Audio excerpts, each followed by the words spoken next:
Pemirsa Jalan Nasional Denpasar Gilimanuk sempat tersendat akibat kecelakaan antara bus dan truk di tikungan Banjar Yeh Satang, Desa Yeh Sumbul, Minggu 8 September pagi. Peristiwa yang terjadi sekitar pukul 6 waktu Indonesia Tengah ini diduga akibat jalan yang licin karena hujan.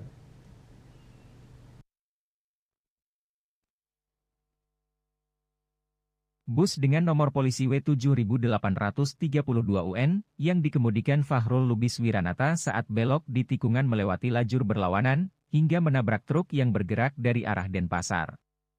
Akibat kecelakaan itu, bus melintang hingga ke tengah jalan.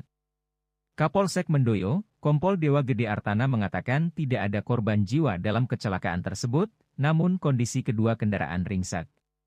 Dari keterangan saksi, bus yang melaju dari arah Gilimanuk hendak menikung, lantas kehilangan kendali dan bertabrakan dengan truk yang datang dari arah berlawanan. Truk box B9032 KXT, yang dikendarai oleh Wagiran juga mengalami kerusakan akibat benturan. Kecelakaan lalu lintas melibatkan bus dan truk di tikungan Banjar Yah Satang, Desa Yah Sumbul, Kecamatan Mendoyo, Jembrana, tepatnya di Jalan Denpasar Gilimanuk, kilometer 78-79 sekitar pukul 6 WITA. Petugas dari Polsek Mendoyo langsung turun ke lokasi untuk melakukan pengaturan lalu lintas dampak dari kecelakaan tersebut. Arus lalin kembali bisa lancar setelah dilakukan evakuasi kendaraan. Surya Dharma, Bali Post melaporkan.